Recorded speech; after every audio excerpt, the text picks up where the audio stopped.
Today, I wanted to talk about a very important topic regarding does menopausal hormone therapy or menopause hormone therapy, otherwise known as HRT, hormone replacement therapy back in the older days, but now it's MHT, does this increase breast cancer risk?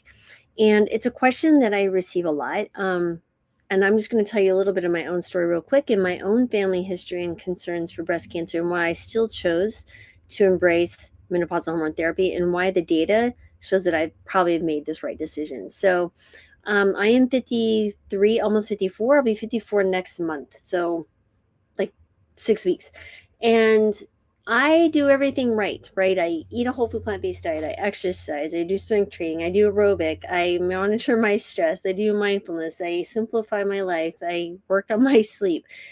And yet, last year when I was in November, when I ran my PR of a half marathon with my daughter, I've been training. I was in excellent shape, fit, very fit. I, within 30 days, had sudden onset of severe joint pain, hot flashes. My periods had already been irregular, but they had stopped suddenly now for sure. And I felt horrible. I was tired.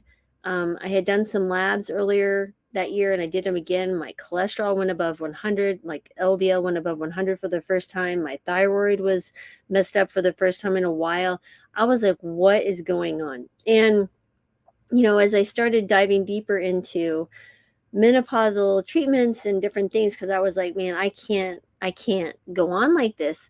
I really was amazed at the amount of research supporting and safety of hormone therapy and how the WHI, the Women's Health Initiative, was misinterpreted.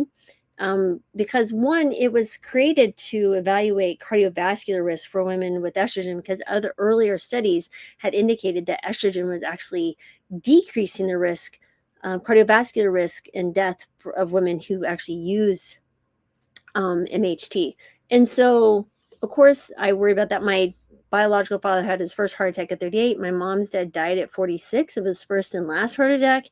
I have a family history of my mother, their grandmother, their sisters, all with breast cancer.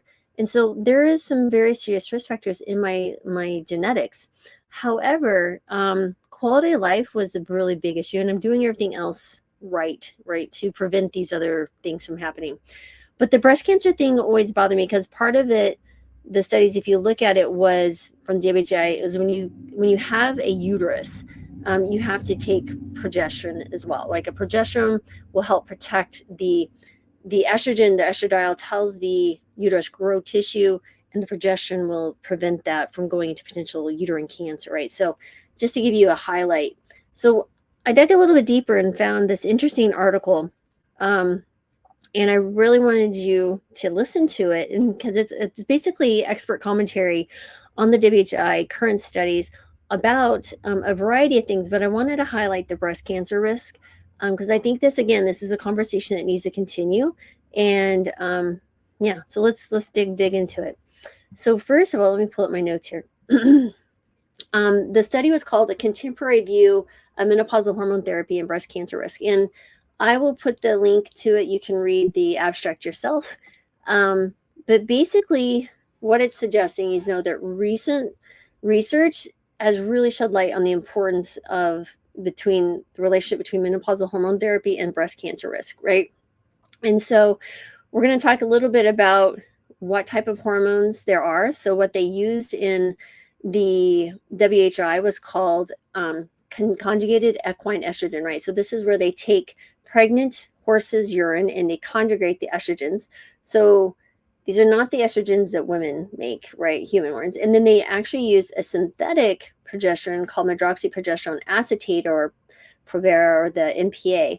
And so these are different hormones back then, 20 years ago, than we use today. Today, when you get a prescription for estradiol or a micronized progesterone from your doctor, this is actually bioidentical. You don't have to have it compounded to get a bioidentical hormone. The what you get from your pharmacy, your regular pharmacy in a prescription, is what your ovaries make. Okay, this is really, really important.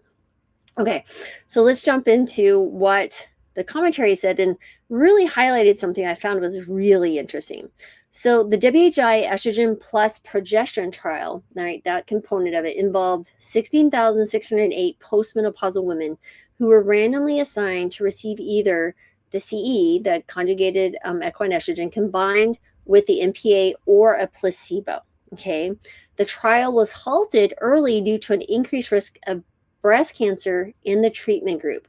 However, this is the important piece, a deeper analysis revealed a really interesting twist. The placebo group had an unusually low breast cancer incidence from the start.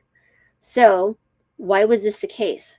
So, the placebo group, interestingly enough, included 25% of women who had previously used hormone therapy and had stopped before the study began. Okay, let me repeat that. The placebo group included 25% of women, so 1 in 4 women, who had previously used hormone therapy and had stopped before the study began. So prior hormone use likely reduced their breast cancer risk, which made the overall placebo group risk lower than expected. So when comparing women who had never used hormone therapy, the breast cancer incidence between the treatment and placebo groups was similar. Okay, ultimately, the study concluded that the CE plus MPA had a neutral effect on breast cancer risk and mortality. So you're not comparing it to the general population in this original report, right? They were 25% of them had hormone therapy previously, washed out, and then joined the study. This was why you saw a lower or a higher risk in the treatment group, right? Because they were comparing apples and oranges. Let's keep going. So now you have, what about the estrogen alone? And by the way, the CEE, the equine estrogen, is oral. That's different than what we use now. Most of the cases it's transdermal, but that's for another discussion later. But in a separate trial involving 10,739 postmenopausal women who had undergone hysterectomy, participants were given CEE alone or placebo. And then over 18 years of follow-up, the results showed a 45% reduction of breast cancer mortality for those who took the CEE alone compared to the placebo group. So that suggests that the CEE alone may significantly lower the risk of breast cancer and related deaths, making it an interesting, promising option for women, right? So postmenopausal women who there's a whole nother reason of how you should do it, when you should do it. I don't want to dive into it, but again, might be something to really consider speaking to your doctor about, especially if you're in this interesting window where you get, the earlier you start, the more benefits you get. And the discussion around how long you should be on it, what dosage you should be on it. Honestly, my personal opinion for myself is that I plan to stay on this for long term, unless something happens that would tell me I shouldn't be otherwise, or other data comes out. But the more recent data suggests that the longer you want it, the earlier you start it. So within months to years, especially the earlier on, within 10 years of menopause onset, you should be on it. When they do surgery and have women remove their ovaries and they go into early onset surgical menopause, and they're young, right, younger than, let's say, 45, they'll put them on hormones because there is such an increased risk of heart disease, osteoporosis, and earlier death when you don't take these. And they usually suggest stopping at about the natural menopause age. But now they're suggesting is that you start this when you do get your natural menopause and you keep going, because the data has been very promising that you see some significant improvements in, one, cardiovascular risk, bone health, and potentially breast cancer reduction. But then there's overall mortality decreases. But anyway, let me keep on going. There's so much here. Let's talk about the estradiol, which is typically used now. That's would be the bioidentical estrogens that you can get now with prescription, right, from your doctor. There was another important study. It's called the Nationwide Finnish Comparative Study that evaluated estradiol, which again is a different, it's the more recent one used. And however, in that study, they actually took it orally or through skin patches or gels. And all of it was associated with a significant reduction in breast cancer mortality, particularly in women who used it for more than 10 years. So interestingly, in that study also, combining the estradiol with the progestins did not negate the effects. So women who used the estradiol for long durations saw up to a 50% lower risk of breast cancer mortality compared to those who did not use hormone therapy. 50% decreased risk of breast cancer mortality. Unbelievable. So anyway, so much here to discuss. Cardiovascular risk are decreased. Your breast cancer risk appear to be decreased. Bone health improves. I know my quality of life dramatically improved. There's so much here. Now, granted, there are many other risk factors for heart disease, things that we should be paying attention to, which all I do is talk about, right? Is eating a whole food plant-based diet, making sure you're exercising. But this is such an important piece of potential treatment for women that has been neglected, and I just really want to highlight this for you. Anyway, I hope you found this interesting because I found this fascinating. Yeah, so there you go, guys. I hope you found that helpful, at least as starting for discussion. If your doctor is not up to date or educated on the true, let's look at the real data about MHC, find someone who has menopausal certification, right? So the North American Menopause Society, or the Menopause Society now, offers certification for physicians who want to further increase their learnings and understand things. But I did want to highlight that even with the estrogen and the progesterone, it does not appear to cause an increased risk.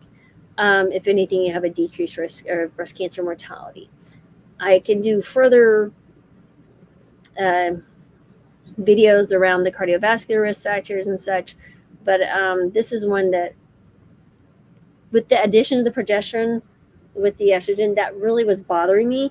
But now I understand why that data was actually reported that way. So now when you get an estradiol patch prescription, you see these warnings, but they're using warnings from a different type of estrogen, which is really interesting because we don't do that with other classes of medications. Like, we don't say all beta blockers have the same risk profile. You don't say all the same class types of medications have the same ones. Like, some medications, even in the same class, will have different side effects and risk profiles. So that's another important component. So anyway, I hope you found this helpful, and please comment below. What is your binge struggles with menopause? What are your questions that you'd like to see addressed? Lifestyle or not, plant-based diet around menopause, things like that. I'm really curious to learn. And if you'd like to learn more about this, please sign up for my newsletter. The link is in the description below. And like I said, I've clicked the link to the abstract. I got this from someone else who had access to the actual journal that's behind a paywall, unfortunately. That's a whole nother discussion on why we should have NIH-funded research behind paywalls. It shouldn't be. It should be open access for everybody to have available so they could read it. Anyway, worked up today, as you can see. Anyway, everyone, thank you so much for joining me. As always, I'm so grateful for you, and sending you joy, love, and menopausal relief. I hope it's coming your way. So thanks everyone for being here. Again, have a wonderful rest of your day.